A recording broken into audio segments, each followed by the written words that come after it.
Hello दोस्तों, आपका स्वागत है त्रिशक्ति अकेडमी में। और आज हम डिस्कस करेंगे part 5 of chapter 3 flow of fluids in hydraulics and hydraulics machine. आज का हमारा टॉपिक है applications of Bernoulli's theorem, limitations of Bernoulli's theorem and numerical related to Bernoulli's theorem. तो सबसे पहले हम जानते हैं कि बर्नौलीज थ्योरम क्या कहती है। तो according to Bernoulli's theorem, if velocity is increase so pressure is decrease, यानी जिस पॉइंट पे यदि वेलोसिटी अधिक है तो उस पर प्रेशर कम होगा, और जहाँ वेलोसिटी कम है वहाँ प्रेशर ज़्यादा होगा। मानिए कोई पाइप है, बीच में इस पर एक डाइवर्जेंट आ जाता है, बीच में एक थ्रोट आ जाता है। तो थ्रोट में क्या होती है, वेलोसिटी, इसका एरिया कम होने के कारण इसकी वेलोसिटी बढ़ जाती है, फ्लूइड की वेलोसिटी बढ़ जाती है, और फिर आगे यहाँ पे प्रेशर कम हो जाता है। और जैसे ही ये फ्लूइड आगे फ्लो होता है, एरिया के इंक्रीज होने के कारण वेलोसिटी पहले की तरह कम हो जाती है। तो ये भी बर्नौलीज थ्योरम की एक स्टेटमेंट है कि जब वेलोसिटी बढ़ती है तो प्रेशर घटता है, और इसी का वाइस वर्सा, यानी जब वेलोसिटी घटती है तो प्रेशर बढ़ता है। तो इसी बेस पर एप्लीकेशंस हैं बर्नौलीज थ्योरम की। तो सबसे पहली जो हमारे पास एप्लीकेशन है वो है एयरफॉयल, वो है एयरफॉयल। अब देखिए एयरफॉयल क्या है। आपने एरोप्लेन को देखा होगा, और एरोप्लेन के जो विंग्स होते हैं वो कुछ इस शेप के होते हैं। देखिए कुछ इस शेप के होते हैं, ये देखिए।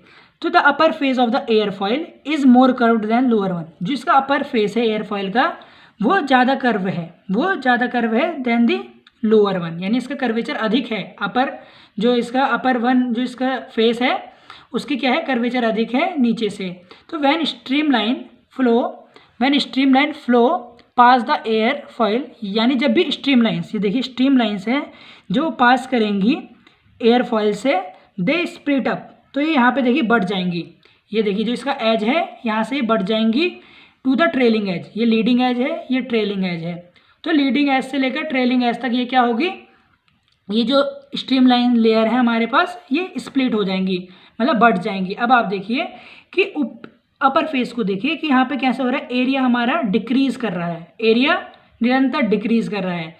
और जब एरिया डिक्रीज करता है तो हमें कंटिन्यूटी इक्वेशन से पता है कि according to continuity equation area increases velocity decreases, and area decreases so velocity increases. तो यहाँ पे देखिए एरिया डिक्रीज हो रहा है तो वेलोसिटी बढ़ रही है। तो यहाँ पे कैसी वेलोसिटी है, मोर वेलोसिटी। यहाँ पे कैसी वेलोसिटी है, मोर वेलोसिटी। अब देखिए as the velocity increases pressure decreases. जैसे ही वेलोसिटी इंक्रीज करती है वैसे ही यहाँ पर अपर फेस पे जो प्रेशर है वो डिक्रीज हो जाता है, प्रेशर डिक्रीज हो जाता है। और जो ये देखिए जो नीचे का जो इसका फेस है, जो लोअर फेस है, यहाँ पर क्या होता है, वेलोसिटी कम ही रहती है। यहाँ पर वेलोसिटी कम ही रहती है क्योंकि कर्व नहीं है और इसका एरिया भी निरंतर घट नहीं रहा है। तो लोअर फेस में क्या होता है, लो वेलोसिटी होती है देन दी अपर फेस। तो लो वेलोसिटी होती है, और यहाँ पर यदि लो वेलोसिटी है तो प्रेशर कैसा होगा, हाई प्रेशर होगा। तो यहाँ पे कैसा प्रेशर होगा, हाई प्रेशर होगा। इसी के कारण यहाँ पर एक प्रेशर डिफरेंस क्रिएट हो जाएगा between the upper and lower one face. जो अपर फेस है और लोअर फेस के बीच में एक प्रेशर डिफरेंस क्रिएट हो जाएगा। तो क्या होगा, और यही प्रेशर डिफरेंस क्या करेगा, give rise and upward lift to a airfoil. और इसी के कारण जो हमारा एरोप्लेन की जो फ्लाइट है वो अपवर्ड हो जाएगी। जो इसका जो विंग है, इसी के कारण जो हमारा लिफ्ट करेगा एरोप्लेन, यानी एरोप्लेन उड़ जाएगा। इसी के कारण एरोप्लेन उड़ जाएगा, क्योंकि हाई टू लो प्रेशर, देखिए हाई टू लो प्रेशर ही लिफ्ट होता है, हाई टू लो प्रेशर ही लिफ्ट होता है। हमें पता है जो फ्लूइड होता है या चाहे एयर होती है वो हमेशा high to low pressure flow होती है। तो इसी प्रकार से जब यहाँ पे प्रेशर डिफरेंस क्रिएट हुआ, इसके कारण क्या हुआ, हमारा जो एरोप्लेन है वो लिफ्ट कर गया। अब हम सेकंड एप्लीकेशन पर डिस्कस करते हैं। सेकंड हमारे पास है एटोमाइजर। एटोमाइजर या स्प्रेयर बोल सकते हैं आप इसे। देखिए इसकी कंस्ट्रक्शन आप देखिए कि इसमें एक बलून लगा हुआ है और एक यहाँ पे ट्यूब जुड़ी हुई है, एक बॉटल से ट्यूब जुड़ी हुई है, और इस बॉटल के अंदर क्या है, कोई डिओड्रेंट है या कोई लिक्विड इसके अंदर भरा हुआ है। तो देखिए जब हम इस बलून को प्रेस करते हैं, when balloon is pressed the air pass with large velocity. क्या होता है कि जब हम इसको बार बार स्क्वीज या क्या करते हैं, प्रेस करते हैं, तो एयर पास होती है हाई वेलोसिटी से, तो आपको पता है तो इस रीजन में हमारे पास high velocity and low pressure generate हो जाएगा, और इनसाइड दी बॉटल, और इस बॉटल के अंदर हमारे पास हाई प्रेशर है एंड लो वेलोसिटी है। यहाँ पे वेलोसिटी है नहीं, बस हाई प्रेशर है। तो आप यहाँ पे देखिए कि इसी प्रेशर डिफरेंस के कारण इन दो पॉइंट के बीच में, इस ट्यूब के और इस बॉटल के बीच में एक प्रेशर डिफरेंस क्रिएट हो गया।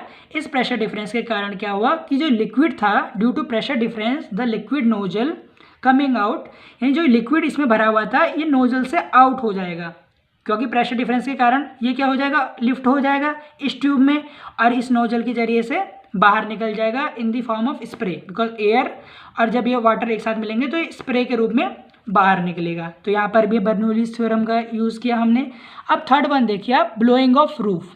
Blowing off roof during storm, यानी जब हमारी छतें होती हैं वो क्यों उड़ जाती हैं, जैसे टीन की जो छतें होती हैं या रूफ होती हैं वो क्यों उड़ जाती हैं आंधी के दौरान। तो अब आप देखिए ये हमारे पास कोई हट है, मानिए इस पर एक टीन का शेड डला हुआ है। अब जब स्ट्रोम आता है, ये जब आंधी चलती है तो देखिए कुछ तरह इस तरीके से स्ट्रीमलाइन पास होती हैं रूफ से, कुछ इस तरीके से स्ट्रीमलाइन पास होती हैं। तो अब ये एयर जो है बहुत ही हाई वेलोसिटी से एयर जो होती है पास हो रही है, एयर जो हो रही है बहुत हाई वेलोसिटी से पास हो रही है रूफ के ऊपर से।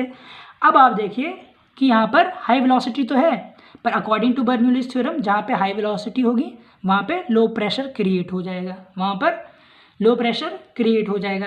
तो आप देखिए, और जो बेस है, जो हमारे रूफ के नीचे की जो जगह है वहाँ पे हाई प्रेशर है, वहाँ पर हाई प्रेशर है। इसी के कारण क्या होगा कि इसमें एक फोर्स के कारण ये क्या करेगा, हाई टू लो प्रेशर और फोर्स लगाने की कोशिश करेंगे, और फोर्स लगाने की कोशिश करेगी एयर, और ये जो हमारी जो रूफ है ये उड़ जाएगी, ये ब्लो हो जाएगी, यहाँ से हट जाएगी ड्यू टू बर्नौलीज थ्योरम।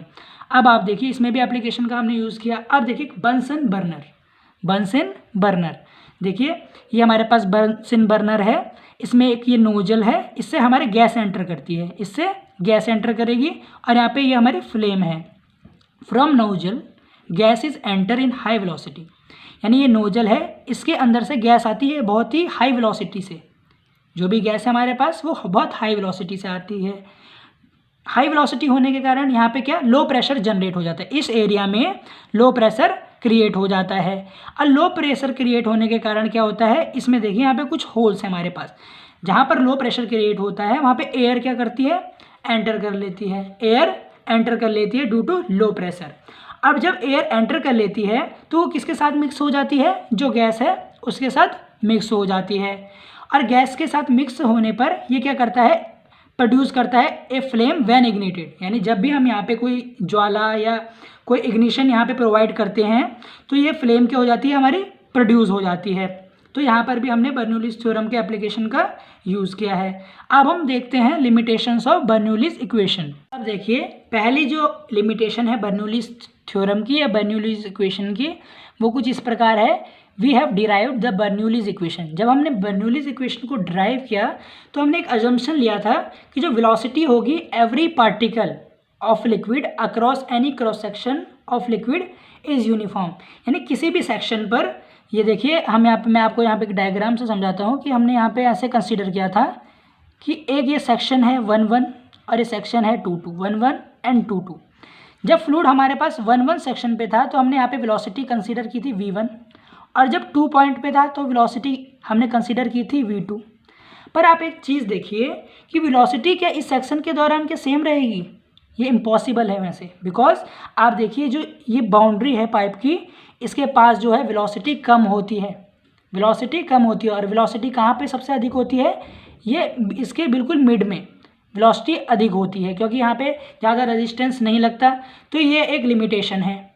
दूसरी, we have not taken into consideration the viscous drag of liquid, हमने विस्कस ड्रैग को भी कंसीडर नहीं किया, यानी हमने जब इक्वेशन प्रूव की तो हमने ये सोचा ही नहीं कि इसमें विस्कोसिटी है यानी जो रेजिस्टेंस है वो भी इसके रास्ते में आ रहा है कहीं, क्योंकि हमें पता है कि कोई भी एनर्जी विदाउट रेजिस्टेंस नहीं हो सकती, यानी जब भी हम किसी एनर्जी को लगाते हैं तो कोई ना कोई वस्तु या कोई ना कोई उसकी मतलब प्रॉपर्टी उसको रोकने की कोशिश करती है, और यही विस्कोसिटी है। तो यहाँ पे हमने विस्कस ड्रैग को भी कंसीडर नहीं किया। We assume that no loss of energy, हमने सोचा कि when liquid is in motion तो नो लॉस ऑफ एनर्जी। हमने क्या सोचा था इक्वेशन को प्रूव करते समय कि कोई लॉस नहीं हो रहा है एनर्जी का, बल्कि इट इज़ ये क्या है, इम्पॉसिबल है। एनर्जी का लॉस होता ही होता है from one point to another, because due to मतलब काइनेटिक हेड उसका लॉस हुआ है, due to potential head, due to heat, due to friction, बहुत सारे लॉसेज हुए हैं जो हमने कंसीडर नहीं किए हैं। तो ये सभी चीज़ें जो हैं वो लिमिटेशंस हैं बर्नौलीज़ थ्योरम की। अब हम इसके न्यूमेरिकल सेक्शन पर डिस्कस करते हैं। अब हम न्यूमेरिकल पर डिस्कस करते हैं। The water is flowing through a pipe having diameter 20 centimetre and 10 centimetre at section 1 and 2। यानी कोई हमारे पास पाइप है जिसका डायमीटर वन एंड पर 20 है और उसके दूसरे एंड पर 10 सेंटीमीटर है। The rate of flow through a pipe, यानी जो डिस्चार्ज है वो हमें गिवन है 35 litres per second. The section A is 6 metre above datum. जो सेक्शन 1 है वो 6 मीटर अबव है डेटम से, और जो सेक्शन 2 है वो 4 मीटर अबव है डेटम से। If the pressure at section 1 यानी जो सेक्शन 1 है वहाँ पे हमें प्रेशर गिवन है 39.24 newton per centimetre square. Find the pressure intensity of pressure at section 2 यानी हमें प्रेशर फाइंड आउट करना है एट सेक्शन 2 पर। अब देखते हैं इसके हम डायग्राम से समझेंगे। ये देखें आप कि एक पाइप है, इसमें 1 सेक्शन पर 20 सेंटीमीटर इसका डाया है, एट 2 सेक्शन पर इसका डाया 10 सेंटीमीटर है। जो फर्स्ट जो हमारे पास सेक्शन है वो 6 मीटर अबव है डेटम से, और जो सेकंड सेक्शन है वो 4 मीटर अबव है डेटम से। तो सबसे पहले जो हमें गिवन है एट दी बोथ सेक्शंस वो हम यहाँ पर लिखते हैं। D1 गिवन है 20 सेंटीमीटर, इसको हम मीटर में कन्वर्ट करेंगे तो 0.2 metre. P1 pressure at 1 point 39.24 newton per centimetre square था, हम इसको कन्वर्ट करेंगे मीटर स्क्वायर में, न्यूटन पर मीटर स्क्वायर में, तो 10⁴ से इसके मल्टीप्लाई कर देंगे। अब देखिए Z1 यानी जो डेटम हेड है एट दी 1 पॉइंट वो है 6 मीटर। अब हमें पता है कि फर्स्ट पॉइंट पे जो डाया है वो है 20 सेंटीमीटर यानी 0.2 मीटर। तो यहाँ पे हम एरिया फाइंड आउट करेंगे, यहाँ पे हमने एरिया फाइंड आउट कर लिया है। सिमिलरली हम सेकंड जो हमारे पास सेक्शन है यहाँ पर भी एरिया फाइंड आउट कर लेंगे। और हम एरिया क्यों फाइंड आउट कर रहे हैं, क्योंकि हमें V2 नहीं पता है, वेलोसिटी एट 2 पॉइंट पता नहीं है। तो हम कंटिन्यूटी इक्वेशन का यूज़ करेंगे। ये देखिए हम कंटिन्यूटी इक्वेशन का यूज़ करेंगे, Q = A1 V1 = A2 V2। यहाँ से हम क्या निकालेंगे V1, यहाँ से हम क्या निकालेंगे V1 निकालेंगे, यहाँ से हमें V1 निकालेंगे, बिकॉज हमें वेलोसिटी पता नहीं है, एट दी वन पॉइंट हमें वेलोसिटी पता नहीं है। तो यहाँ से हम इसे सॉल्व करेंगे तो हमारे पास वेलोसिटी पता चल जाएगी, वो है 1.14 मीटर पर सेकेंड, 1.14 मीटर पर सेकेंड। यहाँ पे डिस्चार्ज हमें गिवन था इन लीटर पर सेकेंड, इसको मीटर पर सेकेंड में इन मीटर क्यूब पर सेकेंड में करने के लिए हम क्या करेंगे 1000 से डिवाइड कर देंगे। हमारे पास वेलोसिटी आ गई एट 1 पॉइंट, हमें वेलोसिटी एट 2 पॉइंट भी गिवन है। अब हम देखेंगे बाय यूजिंग बर्नौलीज़ थ्योरम। ये बर्नौलीज़ थ्योरम होती है P1/ρg plus Z1 plus V1² 2g = P2/ρg plus Z2 plus V2²/2g। ये है बर्नौलीज़ थ्योरम। अब देखिए यहाँ पे हमें P1 भी पता है, ρg भी पता है, Z1 भी पता है, V1 भी पता चल गया, P2 हमें फाइंड आउट करना है, Z2 हमें गिवन है, V2 भी हमें गिवन है। तो इन सभी की वैल्यू को हम इसमें पुट करेंगे। देखिए हमने इन सभी की वैल्यूज़ को इसमें पुट किया और इसको फर्दर सॉल्व करेंगे। हमें पता है ρ × g क्या होता है वाटर के लिए 9810, ये एक स्टैंडर्ड होता है, ये भी आपको पता है। तो अब आप क्या करेंगे सारी वैल्यूज़ को इसमें पुट करेंगे, इसको फर्दर ऐसे आगे सॉल्व करेंगे तो आप पाएंगे कि जो P2 है यानी pressure intensity at the 2 point वो हमारे पास आ जाएगा 402710.31 Newton per metre square. Easily आप फाइंड कर सकते हैं प्रेशर एट 2 पॉइंट। यदि आपको इन सब की वैल्यूज़ आप पता कर लें तो आप किसी भी एक चीज़ को फाइंड आउट कर सकते हैं। इसी के साथ आज हमारा जो ये टॉपिक है बर्नौलीज़ थ्योरम की एप्लीकेशंस हमने इसमें डिस्कस की, इसमें हमने लिमिटेशंस ऑफ बर्नौलीज़ थ्योरम डिस्कस की और न्यूमेरिकल डिस्कस किया बर्नौलीज़ इक्वेशन से। इसी के साथ आज का हमारा ये वीडियो यहीं पर एंड होता है। यदि आपको इस वीडियो से रिलेटेड कोई भी क्वेरी हो तो आप त्रिशक्ति एकेडमी के कमेंट सेक्शन में कमेंट कर सकते हैं। और इससे अगले पार्ट में